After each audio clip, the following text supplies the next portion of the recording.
Hello everyone, I am Monica Bhanjana and our topic is pair of linear equations in two variables. In the previous video we have done how to solve the pair of linear equations by graphical method. Today we are going to discuss about algebraic methods to solve the linear equations in two variables. So we have algebraic methods to solve the linear equations in two variables, and these are substitution method, elimination method and cross multiplication method. Today we are going to discuss about substitution method in detail. First question arises why we need substitution method, because we have already done graphical method. Why to go for any other method? So the answer is, see, every method has their own limitations. Same is with the graphical method also. The limitation is, suppose you are solving two equations by graphical method and you are getting your solution of this type 4 by 13 or 7 by 13 or root 3, 2 root 5, means x coordinate is root 3 and y is 2 root 5. So in that case, from graphical method, it is very difficult to find out what is the solution of the linear equations, because from the graph you know that it's very difficult to find out what is the value 4 by 13. Definitely you will get some approximate value when you will divide 4 by 13. So that's why we need some other method so that you can get a clear-cut solution of the linear equations. Now the question is, what is substitution method to solve the linear equations? We know that linear equations in two variables are of the form a1x plus b1y plus c1 is equal to 0, a2x plus b2y plus c2 is equal to 0, where a1, b1, c1, a2, b2, c2 are all real numbers, a1, b1, a2, b2 are not equal to 0.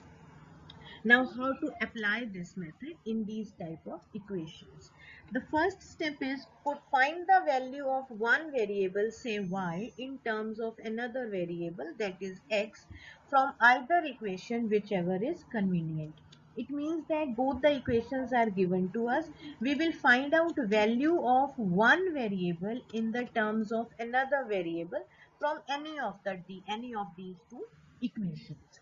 Step 2 is substitute this value of y in the other equation and reduce it to an equation in one variable, that is in terms of x, which can be solved. It means that suppose in the first step you got the value of x in terms of y from first equation, we will put that value in equation 2. In that case, we will get the equation only in one variable. Step 3 is whatever value you have received, you will get the answer of that variable and then again you will put it in the given equations and you will get the value of the other variable. Here we will get one more case also. Like in step 2, I told you that you will get the equation reduced to one variable. But sometime you will not get any variable in the step 2. So how to do that? In step 2, in case you are not getting any variable, you are getting a statement. Statement means like you are getting 4 is equal to 4. There is no variable involved in it. If you are getting the statement 4 is equal to 4, that is always true. So if you are getting a true statement, we will say that linear equation has infinitely many solutions. And if you are getting the statement is false, that is, if you are getting 4 is equal to 9, 4 can never be equal to 9. So that statement is false. You will say that these linear equations have no solution. And in case you are getting the unique values of the variable, you will say that the equations have unique solutions. We are going to discuss some questions of exercise 3.3 and apply substitution method to find out the solutions of the given equations. So in this question number 1, part 1, the question given is x plus y is equal to 14 and x minus y is equal to 4. These are the two equations given. I have named it as number 1 and number 2. From number 2, I got the value of the variable x, that is x is equal to 4 plus y. I got the value of x, but as we had discussed the steps of substitution method, you can find out the value of y also. And the other thing is I got the value of x from equation 2. So we will substitute the value in equation 1. I got x is equal to 4 plus y. So I will put this value in equation 1. Means wherever it is x in equation 1, I will write 4 plus y. So when I'll plug in this value, I'll get 4 plus y is equal to 14. You'll get 4 plus, when you will open this bracket, you will get 2y is equal to 14. 2y is equal to 10 and y is equal to 5. See, here we had the equation in two variables. After substituting the value of x, we got our equation in one variable. Here only one variable is there, that is y. So we got the value of that variable, that is coming 5. But our aim is to find out the value of both the variables. So y is equal to 5. Now it's your choice. You can put the value of y here, or you can put the value of y in equation 1. I have got that x minus 5 is equal to 4. I have put the value of y in equation 2. So when I'll put that value, you will get x is equal to 9. So x is equal to 9 and y is equal to 5. You can also put this value of y is equal to 5 in equation 1 also. It will not make any difference in the answer. The only thing you have to keep in mind that if you are getting the value of the variable from equation 2, put it in 1. If you are finding the value of the variable from equation 1, put it in 2. You will get the value of one variable as we got it for y, and then you will put it in the any of these two equations. You will get the value of both the variables. It means the value you got, that is known as solution of the equations. So solution here is 9, 5.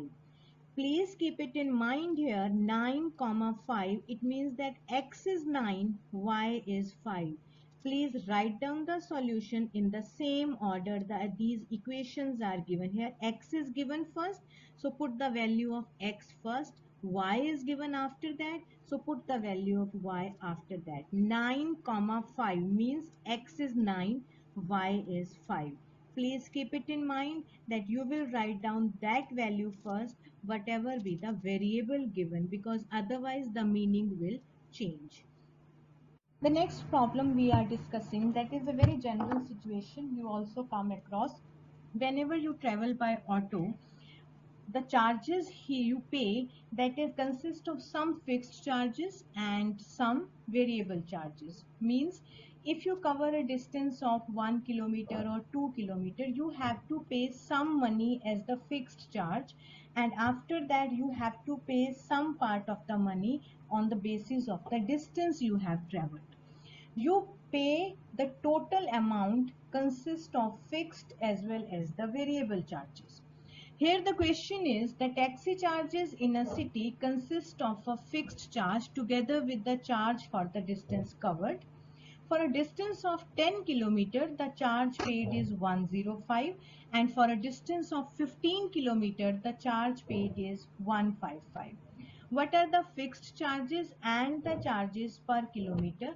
How much does a person have to pay for traveling a distance of 25 kilometers? Now here again we are talking about two types of charges. One is fixed charge and another charge is paid as per the distance covered. So what we had taken the fixed charge as rupees X and the charges per kilometer is rupees Y. Now come to the question again. The first condition is for a distance of 10 kilometer, the charges paid is rupees 105.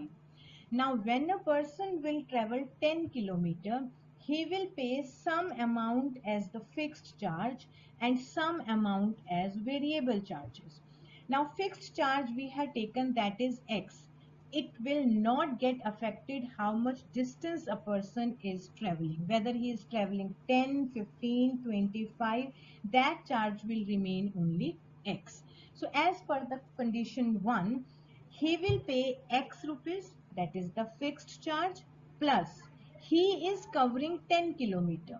For 1 kilometer, the person is supposed to pay rupees Y. So for 10 kilometer, he will pay 10 Y. So the person will pay 10 Y as per the distance, rupees X as per the fixed charge, and total of these what he has paid, that is 105. So we will get our first equation is X plus 10 Y is equal to 105. Now come to the second condition. For a journey of 15 kilometer. Now again, for a journey of 15 kilometer, he will pay variable as 15Y. Fixed charge, definitely he has to pay. So that is X. So you will get X plus 15Y is equal to the money he has paid is 155. So we have got two equations. I have numbered these 1 and 2. From equation 1, I got the value of the variable X. So X is equal to 105 minus 10Y. I have numbered this as equation 3. So because I got it from equation 1, I will put it in 2. So put this value of X in equation 2. So wherever it is written X in equation 2, I will write this value. So I have written 105 minus 10Y plus 15Y is equal to 155. When I'll open this bracket, keep all the terms with Y on one side and without Y on other side. So you will get 5Y is equal to 50Y is 10. We have two variables here.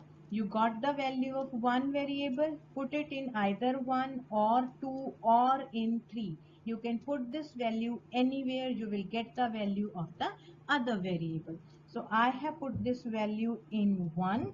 So you will put value of Y is equal to 10. X plus 10 into Y is 10 is equal to 105. I'll solve it and answer is X is equal to 5. Now here the question was not given in terms of X and Y. We have assumed these X and Y. So please write your answer as per the statement given in the question. Here we have assumed fixed charge was X and value of X is 5. So we will get fixed charge is rupees 5 and the variable charges rupees Y, that is coming 10. So charges per kilometer is equal to rupees 10. So we got these are the two charges. Now after that he says how much does a person have to pay for traveling a distance of 25 kilometer. Now you know that we have some variable charges, we have some fixed charges. If a person is traveling 25 kilometer, he will pay those fixed charges plus variable charges. Fixed charges means X. So what is X? That is 5. So you can form the equation also X plus 25Y. Put the value of X and Y because we have X is equal to 5 and Y is equal to 10. When you will put this value, you will get 255. So the person will pay rupees 255 for traveling 25 kilometer. I hope you have understood this chapter, this method, a substitution method to solve the linear equations. If you have any doubt after that, we will discuss it in the class.